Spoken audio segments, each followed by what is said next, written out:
air raid, no less. And it's difficult to find a more focused announcement of American policy about what its long-term impressions are and commitments are to the Ukrainian cause than, sending the big guy himself. He's on a trip to Europe, and this was his first stop. Second, over the weekend, Vice President Kamala Harris specifically and very concisely accused the Russian government of crimes against humanity. Now, that is a term that the U.S. government does not trot out on a regular basis. The word genocide may have lost a little bit of its meaning because it's been overused in the last couple of decades, but crimes against humanity are the kind of thing that you only accuse a government of if you will never, ever, ever, ever let them back into the family of nations. So from the American point of view, diplomatically, strategically, economically, financially, all of it, this is now the status of our relations with the Russians is this is a fight until they are gone. And by they, I mean this government specifically. If the Putin government is ultimately replaced by something else, there will be a conversation about what next steps are, but there is not going to be a diplomatic solution to this at any tier. Honestly, it's not too hard to see why. We knew back in April of last year that there were at least 70 different torture camps throughout the Ukrainian space. We found about half that many just in the territories that have been liberated so far in the war, but well over half the territory that the Russians have occupied since the beginning are still under Russian control. So this is going to get ugly before it gets better, but the Americans have made it very clear where their line is, and the line is on the other side of Vladimir Putin. But the most significant development came from Secretary of State Tony Blinken, who over the weekend made it very clear from American intelligence publicly that the Chinese are very seriously considering giving lethal aid and ammunition and equipment to the Russians. Now, we have seen over the course of the last year that American intelligence has gotten very, very good at signals intercept, especially in the Russian space. I suspect there's some good information on the Chinese space, but if I was a betting man, I'd guess that the information that Blinken was referring to is coming from the Russian side of things, because that's where most of the monitoring is going on. We're also in a general meltdown in relations with the Chinese. So the foreign ministry rep, Yang, who was in Munich for the security conference, which is where Blinken made this statement, was publicly saying, right up until he met with Blinken, that the balloon incident was absurd, and of course it was a weather balloon. Blinken has the hardware in hand. I mean, there's no doubting that it was an espionage attempt, but the degree of just organizational breakdown within the Chinese government has reached the very top, and they're incapable of making cohesive decisions and implementing them across their entire system.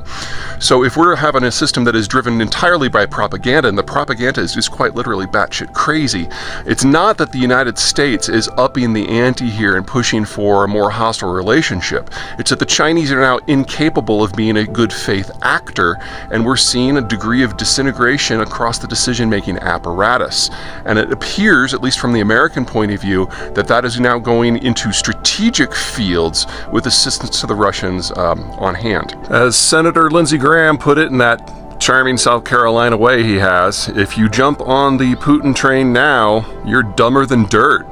And we're definitely seeing dumber than dirt break out across the entire Chinese apparatus. Now, if this happens, hasn't happened yet, but if this happens, there will be strict American sanctions on the Chinese system, and I would bet that the very first step is going to involve financial sanctions with sharply limited access to the US dollar. For all the talk out there about the US dollar going away, the Chinese are by far the most enthusiastic users of the US dollar. They massively print currency to the tune of, it used to be 2 to 5 times what we did. We're actually reducing our money supply as part of our economic recovery. The Chinese have sped it up because they no longer have consumption because their population's in collapse. And so the Chinese have no use for their own currency. They try to get US hard dollars wherever they can for everything. So if you restrict that access, it does a number of things. It really depends on how the Americans do it. But it's definitely going to restrict their ability to move money around the world. That is going to make it very, very hard for Chinese firms to access food, which is all denominated in US dollars, oil, which is all denominated in US dollars, and the US market, which obviously is all denominated in US dollars and is by far, far, far the single largest customer that the Chinese system has. And there is no way that that can happen without some degree of blowback, either indirectly or directly by the CCP, for foreign companies operating in China. And so we are now nearing the break point. And I've been warning folks that if you have assets that you wanted to sell in China, you probably ran out of time about a year ago. And I've been warning that now was the time to get your people out, but we may have now passed that too. Now we're at the point where you might still be able to get some of your operating cash out, but you really shouldn't count on that anymore. And if I'm being perfectly blunt here, folks, we should have seen this coming. The crackdowns in Hong Kong, the genocide in Xinjiang, the slide into full, not authoritarianism, but dictatorship, the Trump trade war, the Biden codification of the trade war, the fact that the only IP theft that was more extreme than what the Chinese did every day on cyber is what they actually did in foreign facilities in China itself. No one should be caught surprised by the disintegration of this relationship. But trade, if you can believe it or not, with the Chinese, at least in terms of exports from China to the United States, are at an all-time high. So people have chosen to ignore the writing on the wall over and over and over. And we are getting very close now to the point where this just ends. There are going to be any number of ramifications of what will happen if the Chinese really go down this path, and it looks like they probably are. But a complete reordering of how global economic works is just the tip of the iceberg. And as it happens, I'll try to keep you up to date with what's happening in real time, because it's going to be a wild ride. All right, more on that as it happens. Take care, everyone. The United States has just blacklisted Russia.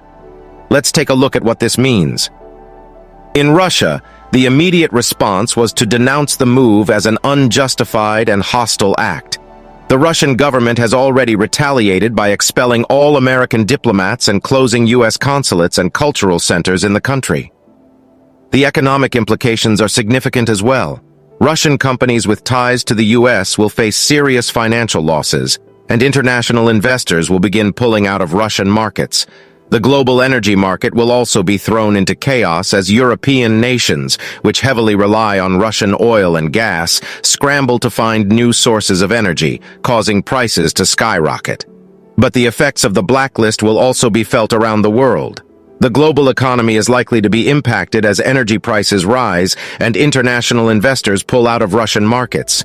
And with the future of global security cooperation uncertain, tensions will rise between nations and alliances will be tested. But what does this mean for U.S.-Russian relations? This move will undoubtedly further strain relations between the U.S. and Russia.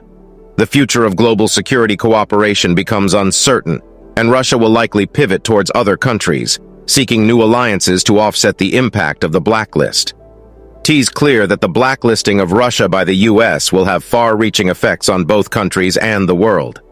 We'll continue to monitor this developing story and bring you the latest updates as they happen. Stay tuned.